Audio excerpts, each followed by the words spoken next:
We are filming and recording this week from the brick wall on the east side of our property. And this is going to stay here. We talked about last week how a bunch of stuff is going to change. The brick wall is brick wall is not going anywhere. This is good. This is going to last a lifetime. So welcome back. We've got three little topics that we want to talk about today. Kind of all the same. So hopefully you're not too bored. But basically we're talking about kind of like, you don't want to say motivation, but our first tagline is CrossFit is not for everyone. Correct. Comma, but it's for anyone. Yeah. So what does that mean? Everyone can do it, but it's not for.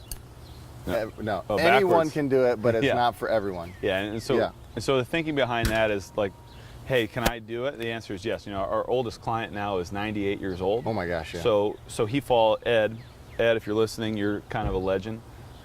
He falls into the category of anyone. Like anyone can do it if you have the right attitude. But for those of us in the everyone category, those are the people who might not be, motivated or are surrounding themselves with people who are telling them not to do something. Yeah. Have you ever been around a person where they talk you out of something that would actually be good for you, like getting a salad where French fries are on the menu? Oh, heck yeah. For example. Yeah. Especially when people who love French fries say, why would you get that? You got to have the fries. Well, okay, I guess I can have the fries. So we're thinking is so anyone can do this, but it's not necessarily for everyone, because you have to have the right environment. And so I think our big conversation is, maybe skip ahead and we'll talk about results kind of at the end, but like the bigger conversation is, are you surrounding yourself with the right people that are helping you make the right choices? Yeah, and if you're not, like, what are you doing to either get out of that situation, or how do you become that person that changes the environment that you're in? Because regardless of the environment, you have the opportunity to change it if you choose to do so, right? That's one of the books that we haven't talked about this book, but Willpower Doesn't Work. We kind of talked about that a little bit this morning. Yeah. That book is all about the environment that you place yourself in. Right? Yeah, and I've been a big like motivation kind of person where I set goals and work towards them, and then try and stay motivated and do the next thing. But motivation is kind of fleeting. Have you had moments where you're like really motivated? Oh heck yeah. And you want to work, and I know you train on your own a lot, which is kind of an anomaly when you compare yourself to everybody else here. But you have some days where you're motivated, and other days where you're not. So I think the thing that's kind of opened up my mind is I haven't realized how good of an environment we've put ourselves in. Yeah. And it keeps the ball rolling. I think that's what people take for granted is we're gonna probably have to move this camera, huh? We've got a sweet little truck that's gonna be. We were wondering we're gonna get out of your way. Who this was. This is we're happy to slide over for you, but we kind of take for granted how good of an environment we have to stay on track, to stay, to kind of stay with it. Because I think a lot of people, you start. That is such a sweet little truck. So picture this. It's probably like a 1950 truck. Wait. Huh? We're gonna let Jimmy roll out of here. It's called a Studebaker. If you want to Studebaker, that's so money. That's amazing. So what are you gonna do? Nothing. I was just gonna get some airtime. Yeah, Mike Kelly is trying to join the show right now. You should run in front of the camera as fast as possible. It's getting awkward. He's just in here working so hard, putting himself in the right environment to succeed. But you're going to be motivated, but you're also not going to. You're also not going to be motivated. So I think what you want to plan for is plan for worst case scenario. And if you're surrounding yourself with people who are lifting you up, like they're going to help. They're going to help you continue to keep on rolling. So I think you can think about it statistically too, right? So say you're not motivated, right? Yeah. And you're one by yourself. That's 100 out of 100, right? You are not motivated. You're not going to do something. Say you go to a group of 10 people and one of them's motivated, or say 3 of them are motivated, right? So then that creates some motivation for you. Say you go to a group of people where there's 30 people in a class per se, and 20 of them are motivated. Now your average is going up. Now your average is going up. Statistically, you can't not be motivated. Right. Right. It's impossible. But it doesn't work unless you don't go to that environment. Right. If you sulk in your own environment where you're not motivated, you're going to sit right there. Even if you just come to the gym and you don't work, I think you said this morning, and you don't work out, but you're around people who are crazy motivated, what's more than likely it's going to lift you up. Yeah, absolutely. So I think that's the thing, is like we've all started a program on our own, and I mean, maybe we are here to just toot our own horn and explain why what we have works.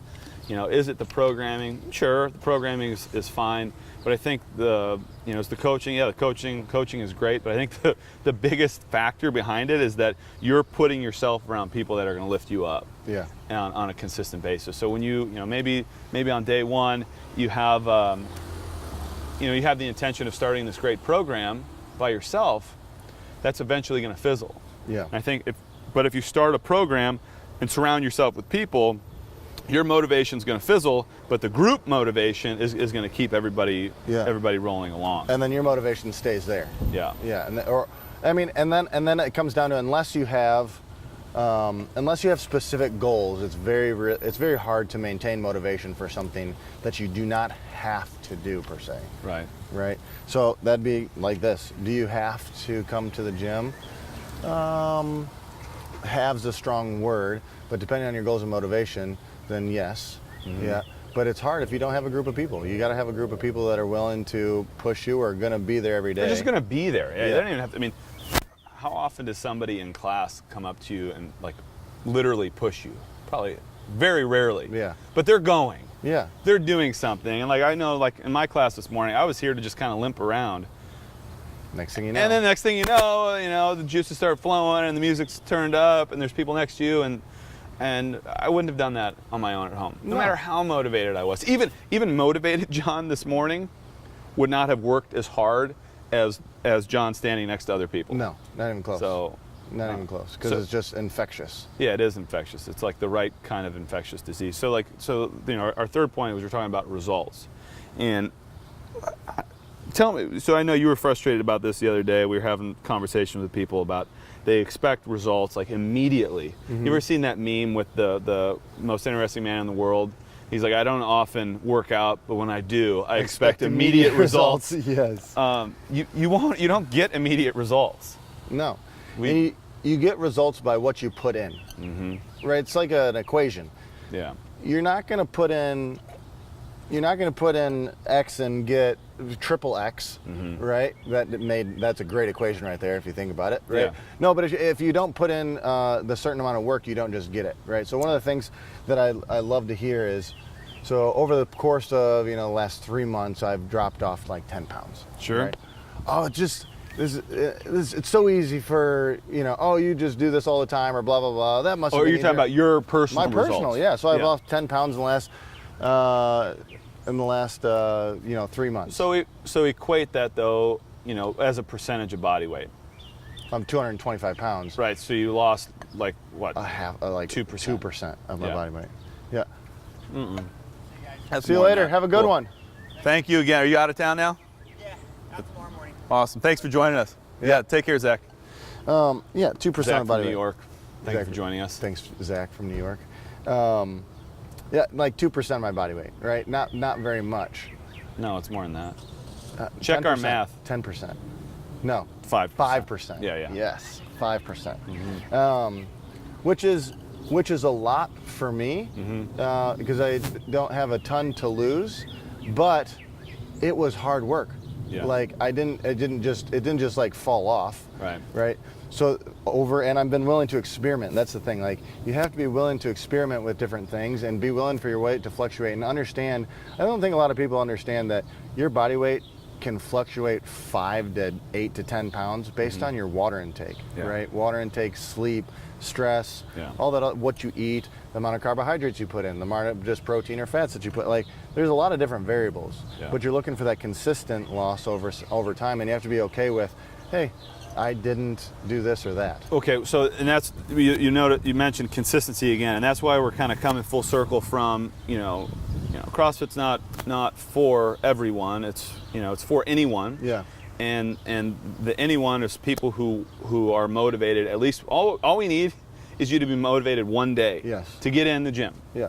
Then you surround yourself with other people. You become accountable to them, and then you start showing up on a consistent basis, and they start to lift you up. And then what that's going to give you is the consistency, Yeah. which will eventually Lead into results. yeah, exactly. Yeah. Which just takes time. Yeah, and you have to be willing to let it take time. Yeah. Like if you're not willing to let it take time, then you're not willing to get the results that you want, and that's Right. all dependent upon your personal goal. Yeah. Right.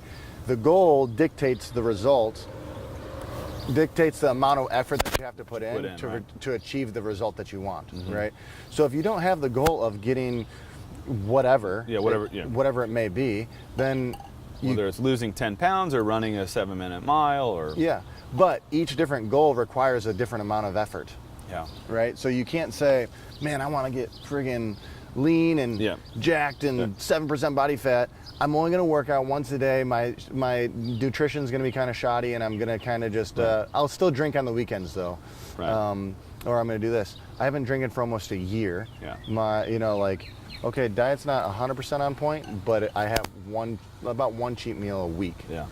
So that's not saying anything about myself, but I have a specific goal that I'm trying to go for, Yeah. and I'll work out 2 or 3 times a day, 2 or 3 times a week, and then 6 days a week. Yeah. And include a lot of work, but I'm trying to get really, really lean, Yeah. right?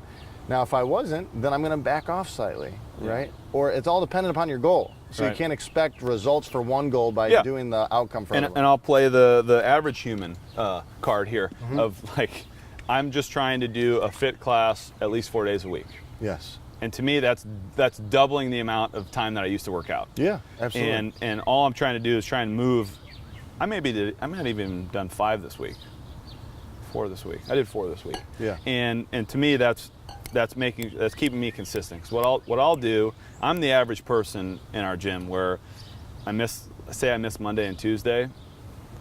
I go, yeah, Wednesday, busy, got to keep working. I'll get to it. Yeah. Thursday rolls around, I'll work out Saturday. I know I'll work out Saturday. And then all of a sudden, at the end of the week, you trained one time. Yeah. So I slippage sneaks in a lot. So, for me, I'm a victim of this where I preach it like, yeah, surround yourself with these people, but you have to, I've got to actually get in the class. All it takes for you is just to get into the class. Get in the class. Like as soon as you're there, boom, you flip a switch and you're on. Yeah. But is that different from anyone else? no. No. You still have to, we talk about environment, you still have to get yourself to that environment.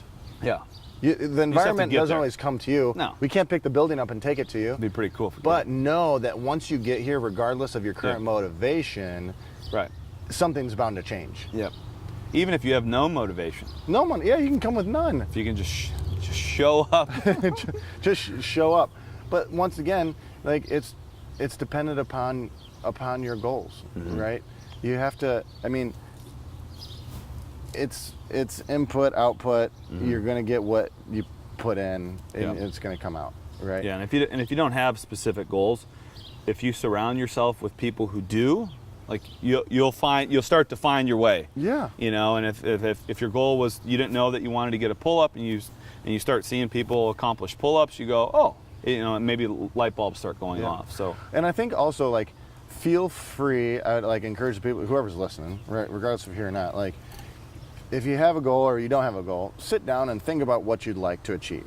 And think about something that's obtainable within the amount of work that you're willing to put in. Yeah. And if you don't know the amount of work you have to put in, ask someone, Yeah. right? And it doesn't have to be a coach. It doesn't have to be you or I. You can ask someone else, hey, maybe someone that you see in the gym looks or does something that you want to do. Yeah. Hey, How'd you get there? How'd you get there, right?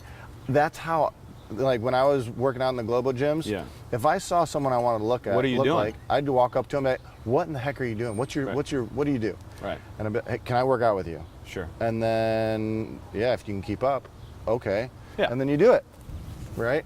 But you can't, and just ask. Feel free to ask questions. Yeah. That's huge. So in summary, it's it's for anyone. You put yourself in the right environment and do it often. Yes.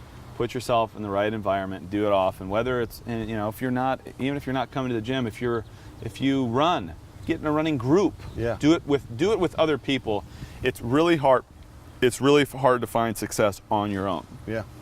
I mean, you're an anomaly, a total freak if you can just go about it on your own and just be that driven. Find people that are going to lift you up, and then, so that's from the positive side. But from the negative side, cut the cord with people who are bringing you down. Yes. That's going to be the harder part. Is somebody discouraging you from eating clean? Is somebody giving you a hard time because you don't want to have 6 drinks, or you stop at 1 glass of wine? Is that person healthy for you? The same way you're thinking about like what you're putting in your body and how you're moving, you've got to look at the people in your life also as inputs. Yeah. And are those inputs giving you, hopefully you have a relationship where you put in X and you get 2 out of it. Yeah. And they feel the same way about you. So, I think, surround yourself with good people, surround yourself in a positive environment, and then, the consistency will be, with consistency, follows results. Yeah, absolutely.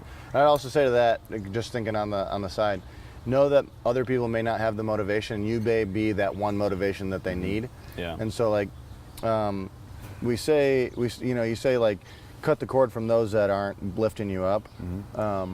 Especially if it's consistent, and and you're surrounding yourself in a consistent negative environment. That's not healthy at all. But if you can lift them up. But if you can lift them up, you may be their statistic of person that is, oh, you're my only motivational friend or motivated person. Yeah. So maybe you drag them into a motivated spot. We happen to have one. It's like it's just to the west here. Yeah. But and if they can get motivated, and then it's going to affect someone else's motivation, and just keeps on going in a circular pattern, and then that person that was negative before may turn into be the person that had motivation for you. Yeah. Right. So it can be very circular. Yeah. It totally can. And don't you look at other people and like, so you were the example, like, oh, you've lost 10 pounds. It's so easy for you. Don't and especially if you look at someone's life from the outside, everything seems. Look at somebody's Instagram and everything seems great on the surface. Everybody's got problems. Everybody's got something going on behind the curtain that you don't know. So never assume that like everything is great or that everything was easy. So when you look at somebody who may have achieved some great results, they probably had to work at it really, really hard, and you will also. Yeah. And if you can enjoy the process, if you can surround yourself with people who do enjoy the process and keep you rolling. You're as much as you're chasing your goals, you're going to enjoy every single day on the way there. Gosh, so absolutely, surround yourself with good people. Do it every single day. You'll get the results that you want. Whether it's right now or in the next couple weeks or the next couple months or the next year. Yeah, it'll eventually come. But stick with it if you do anything. And next week, stay tuned. We get to talk to a fighter pilot next week. Yes, which I'm pretty darn excited about. We got a guy. I won't spoil too much, but we got a guy who used to fly F-16s. Yes. Which is kind of impressive. Well, and he has more than just that story. Yes. I mean, there's also the big C word involved and how he's recovered from that. And so anyway, we'll just total boss. Total boss. F-16 fighter pilot, cancer survivor next week. But again, thank you for joining us. Put yourself around some positive people, and everything else, the results will follow.